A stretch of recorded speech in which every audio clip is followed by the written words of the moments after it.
political views or nationality will be equally protecting conservatives and liberals, and, communists and libertarians, Russians, Ukrainians, Palestinians and Jews. Like for us, what's important is the consistency and the respect to basic human rights. And it's becoming increasingly difficult to maintain that in our polarizing, in our world that is becoming so polarized. But we'll do what we can, and we believe this is the right approach, and we believe that this approach will prevail because people deserve to be trusted with the freedom to decide how they want to communicate and what sorts of information they want to consume. So a one-word answer. A one-word answer, and I'm being told that we're way over time. A one-word answer. Would you ever betray your users? No. Pavel Durov, thank you very much.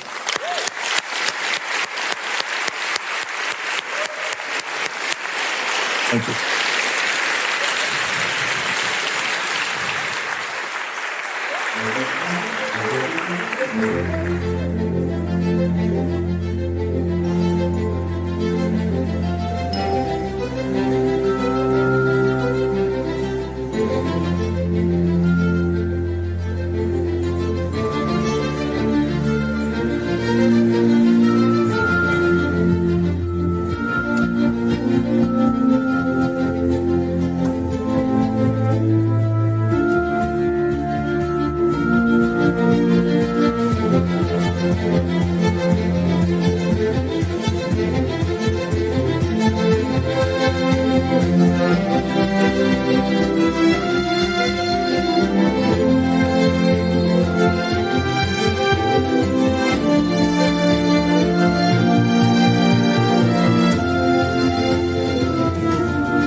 Pretty overwhelming audience, especially the judgmental ones in the back. So freedom requires the greatest sacrifices, and the struggle for it always matters. These are words of Zviad Tsetskladze, 20-year-old protester who sent me this letter from jail to read it out to you. He's facing 6 to 9 years behind the bars for taking part in group violence. In Georgia, that means attending a protest. Zviad, like many Georgians, is ready to give up his freedom for something greater. To live free, and for Georgia to belong to the West. Free and the West always meant the same thing in my part of the world. That was true 35 years ago when the evil Soviet empire collapsed, and it is true now as well. But some in the West started to question it. For over 180 days now, Georgians have been taking streets daily since last November, when the ruling Georgian Dream Party halted country's European integration process. This was seen as a move towards becoming Russia's satellite, as abandoning Georgia's Euro-Atlantic aspirations, and also as de facto giving up freedoms, sovereignty, and independence. Tens of thousands took the streets, waving US, EU, even UK flags. Police detained around 500 protesters, beat and tortured around 400. 60 remain behind the bars. Most of them are Zviad's age. Around 70 journalists were injured. Most of them, or I should say some of them, targeted directly. I stood with the protesters as the tear gas filled the streets of Tbilisi. Riot police teamed up with the thugs and known criminal elements, chasing down the protesters in the streets?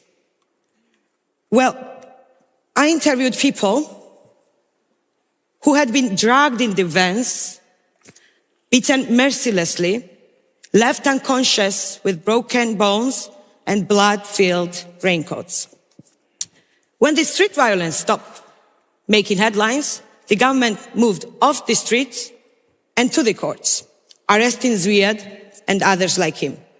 New laws went into effect that target civil society and media, labeling them as foreign agents, borrowing from Kremlin's playbook. Fines now for blocking the streets in Georgia have reached tens of thousands of dollars. Polls show that in Georgia, around 80% of population supports Georgia's European and Western Euro-Atlantic integration. That's why the ruling Georgian Dream Party hid behind strategic ambiguity. And I'm going to explain what I mean by that. After coming to power in 2012, the ruling party used language of Europe while borrowing from Moscow. Behind this duplicity is the leader of the Georgian Dream Party, Bidzina Ivanishvili, who has Soviet mindset and money that he made in Russia in 1990s. He has also sharks, penguins, and zebras on his private estate in Georgia, which is a pretty fitting description of the political environment he's created in the country. At different points, we had his business associate as prime minister, his dentist as health minister, and his security detail as our interior minister. Under his watch, Georgia, once an example of successful post-Soviet transition, democracy and freedoms in the region, turned into a textbook case of state capture. Ivanishvili took control of the courts, manipulated elections, branded civil society as media, as I mentioned, as foreign agents, following Kremlin's footsteps. Meanwhile, he also amplified Russian propaganda narratives in the country, calling the West, the United States and the European Union, on the one hand, imperialist aggressor, and on the other hand, woke hellscape, unable to defend its own values and its interests. All this while paying lip service to Georgia's European aspirations. On top of this, the ruling party also signed strategic partnership with China and paid respect to the Iranian regime, standing next to Hamas in the process. The turning point came in 2022 when Russia once again invaded Ukraine. This forced the ruling party out of the strategic ambiguity and into making a decision and picking a side. But it also offered them an opportunity. They turned fear of war into a political program. In a country which has been twice invaded by Russia, fear drives point home. The message is simple. Resistance leads to war. Going against Russia is dangerous. West will issue the statements while you die like they're dying in Mariupol. The ruling party turned Western inaction into a political doctrine, telling Georgians nobody cares, nobody will help you, no one's gonna come. So, submission, they say, is not a betrayal, it's a survival. In a world where democracies retreat and authoritarians don't, these lies started to convince some. Crackdown in Tbilisi was followed by condemnation from the European Union and Washington. European Union suspended Georgia's integration process. Washington issued some visa bans against Georgian leadership, but this was too little too late. For over years, Brussels has put process over principle. They granted the Georgian Dream candidate status for the membership of the organization, even after it had cracked down on the protesters and passed the foreign agent law. This is not a policy. This is lack of it dressed as diplomacy. Some of you might ask, why would you care about Georgia? Is not it another small, remote country in the middle of nowhere? And it is.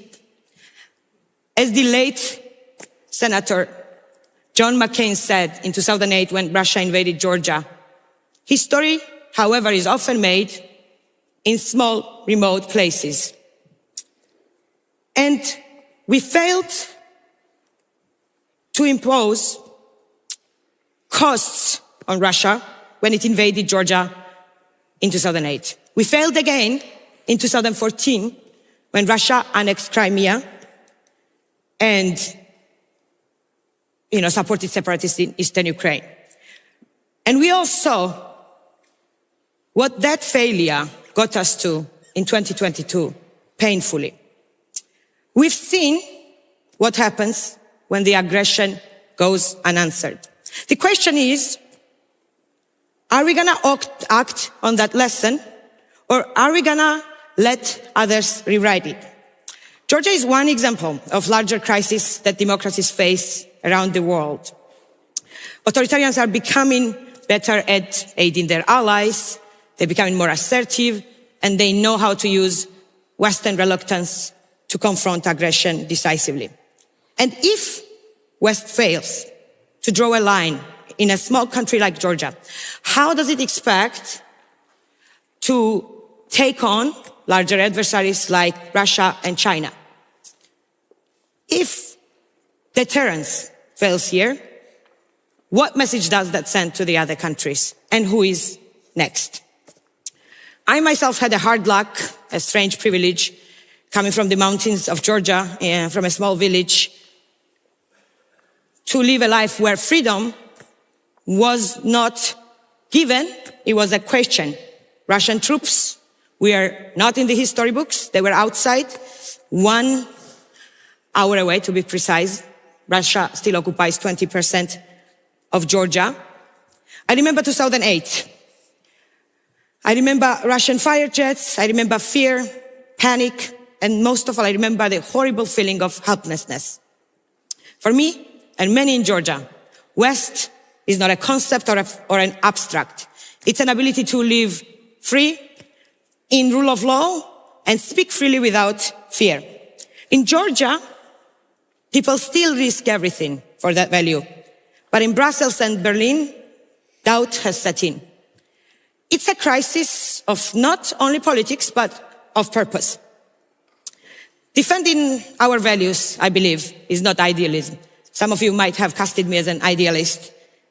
It's the only way to stand against those who are trying to oppose those values and define it for us.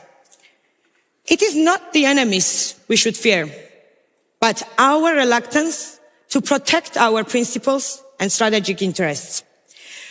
Today's authoritarians understand what many in the West have forgotten. Retreat signals weakness, and weakness is provocative. So what can we do? First, we need clarity. Moral clarity must guide foreign policy.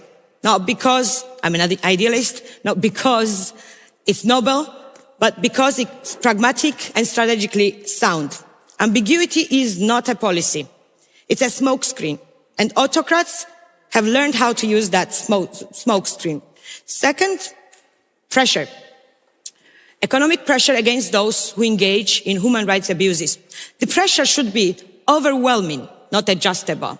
You should target leadership, including in Georgia, also rank and file, family members of the elite, proxies, business people who support them, because symbolic designations does not really scare oligarchs. What scares oligarchs is asset freezes. And third, support. Real material support for those in Georgia who are fighting for freedom.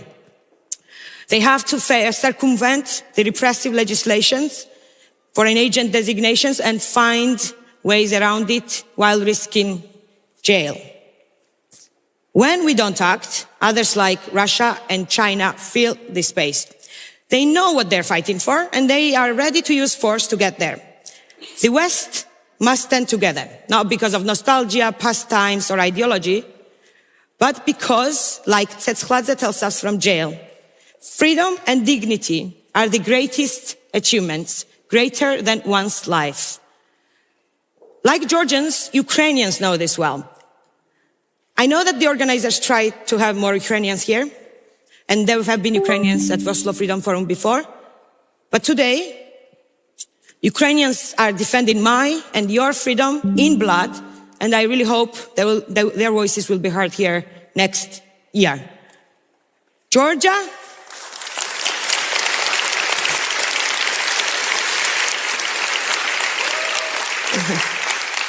Georgia, like Ukraine, is a test for Western resolve. The fight for freedom is ongoing, not in think tanks, not in the offices of Brussels, but in the streets of Tbilisi and on the front lines of Ukraine. Thank you.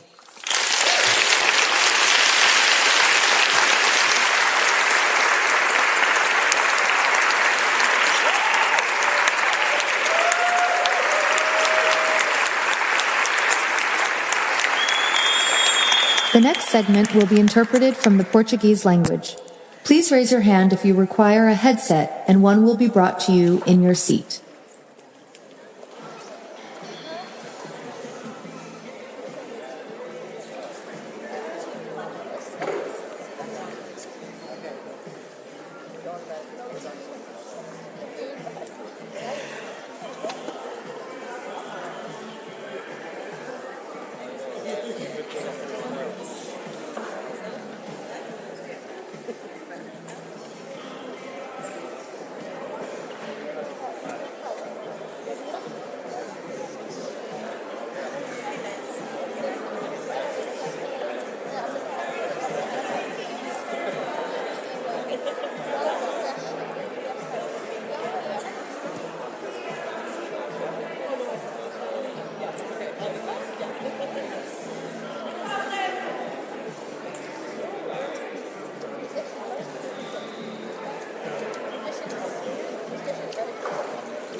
Good afternoon. I am Venâncio Mondlane.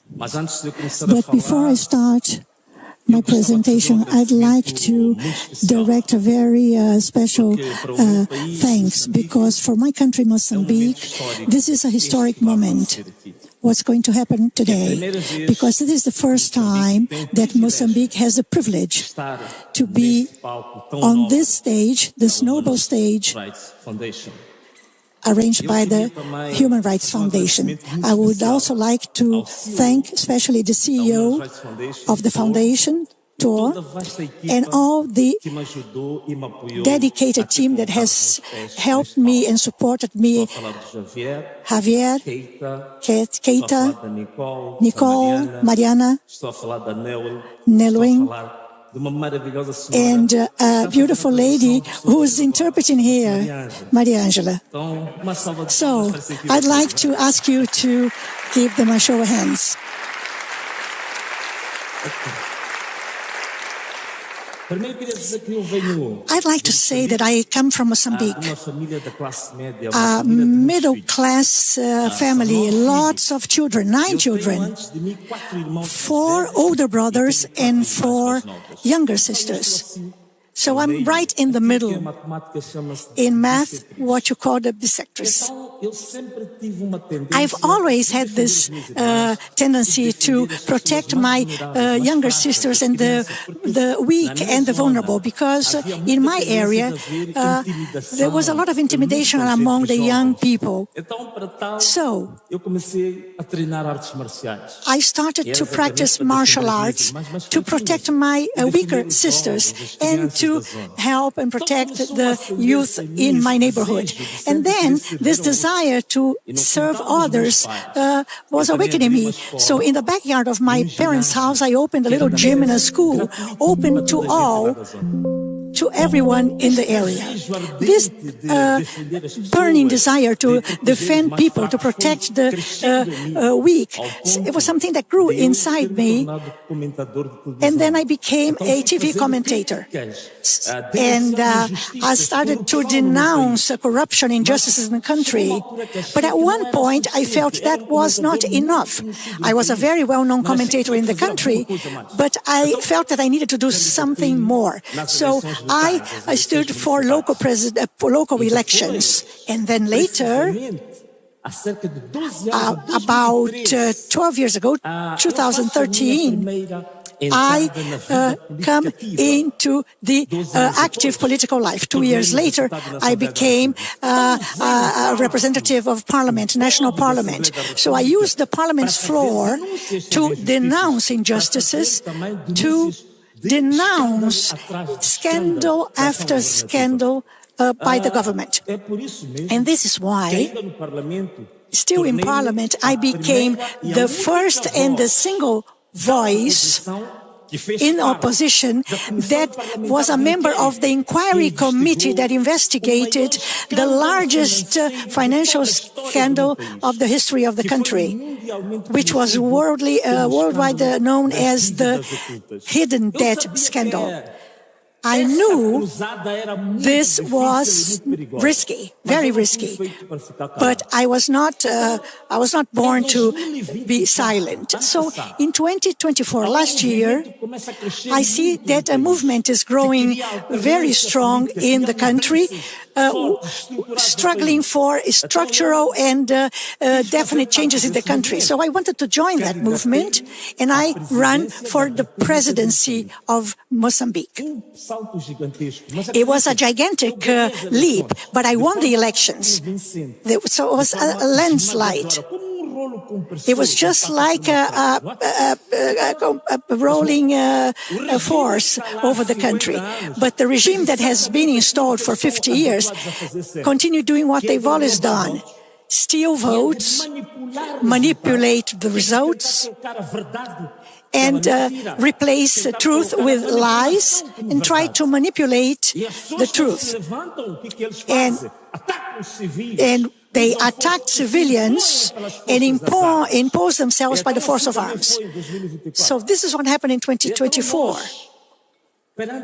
We before that, and I must say that this is something that has happened over the last 30 years, because the regime in the country dominates both the electoral system and the justice system. So they work for the party, not for the nation. But we didn't sit still. We were preparing the challenge of the decision to the highest level of the justice system. And while we prepared our appeal and the challenge of the decision, something very tragic happened. I was at home, sitting at the dinner table, looking at the messages in my phone, and instructing my team about my political project. And suddenly I heard shots, loud shots, gunshots, as if there were gangs shooting at each other outside. I asked my wife, "Did you hear that?" But then I didn't pay attention to that any longer. 1 hour later, though, I received a phone call, and this phone call changed completely my life. But I think also it changed the history of my country completely. In this phone call, I learned that my personal lawyer, who was also my national representative, together with a supporter of the party that supported my candidacy, were caught in an ambush in their car, and 25 shots were directed to them. They died instantly.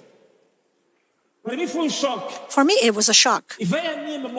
And it reminded me the moments when my brother died in an accident. But this was not an accident. This was a political issue, and everybody knew that. So on that day, I decided to call, 2 days later, a national strike, a national protest, not only because of Elvino or Paulo Guando, no, because of the hundreds of victims that have been silenced unjustly. And on the day that should happen, on the 21st of October, the day of the nationwide strike, they did something that's going to be recorded in the memory of all Mozambicans. This was the beginning of a highly bloody period in the country. But they came also after me. On that day, I suffered the 4th attempt against my life. I was giving an interview to national, international journalists, and we were shot, both them and myself. And then we had to flee, all of us. That day, I had to leave the country, and I was exiled for 3 months. But the people raised arms. They went to the streets. They took to the streets to manifest their anger. But they encountered an unparalleled brutality from the police. After 5 months, blood covered all the capitals in Mozambique. And the balance was enormous. 400 people were killed because they were demanding truth and dignity. 400 people were killed, of which corpses were found in mass graves. About 2,000 people were shot, and still, as I speak, carry bullets in their bodies. And when they go to a public hospital, when they are recognized among those shot, they don't receive treatment. 4,000 people today are locked up in prison as true political prisoners. My financial director, a very sweet lady with a brilliant career in the bank, spotless. An older lady was also arrested, Gloria Nobre. She's sitting in jail today. So, this is what we have. Our country is bleeding. Our country is screaming. Our country is in mourning. And I'd like to say something. I came to this point with an interesting history. I was myself a member of the Frelimo party. My father was a senior member of Frelimo. He was in charge of the largest insurance company in the country. And I saw Frelimo as something pure or immaculate, something like a spot of perfection within a world of imperfection. But as I learned more about the party, I found out that the party was destroying more than building the country. It has become a criminal organization with different criminal oligarchies. They traffic with weapons, drugs, lumber. They practice abductions, children or child prostitution, and traffic in human organs. So I lost faith in Frelimo and started to support and align myself with the most vulnerable. And there's more to that. This is not a problem exclusively of elections. No, Mozambique today is one of the richest countries in the world in terms of human resources. The northern province of Cabo Delgado is today suffering a wave of terrorism, is one of the richest provinces, counting with marine resources, graphite, gold, diamonds, gas, oil, unending resources. Of the 15 rare earths in the world, we have 9 reserves of 9 of them. But ironically, it is the most miserable and poor province in the country. So, friends, the question is, did I come to you to describe this tragedy alone? Did I come here to report the misery that affects my country? No. I also came here to say that Mozambique needs your help. Mozambique needs your help of all of you here. We need to have a country that abides by human rights, a country that's more transparent in the management of resources. We need a country that is truly democratic.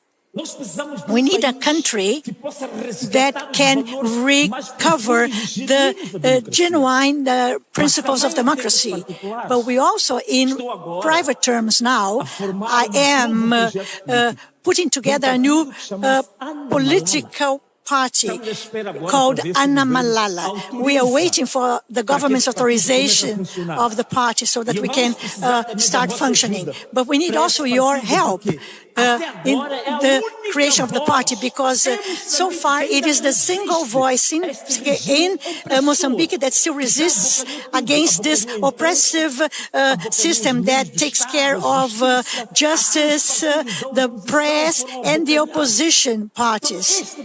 So this project is a project of hope.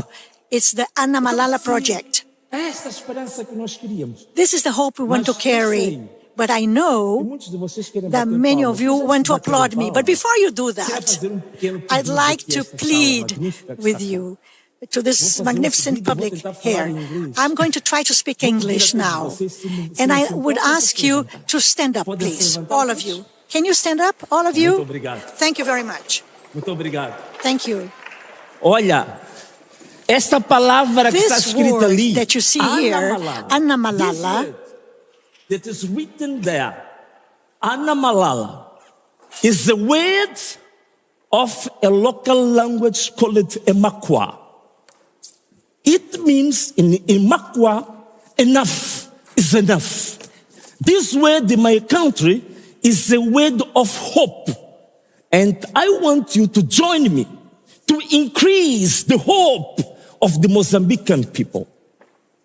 I will count 3. 1, 2, 3. When I say 3, I want you to shout loudly and say 3 times, Ana Malala, Ana Malala, Ana Malala. Let's go.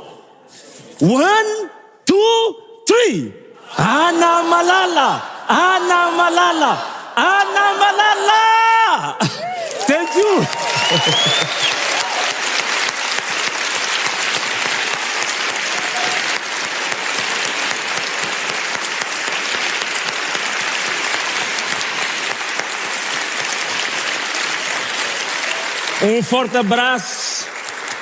Forte abraço, beijo e tchau. I want to embrace all of you and say goodbye.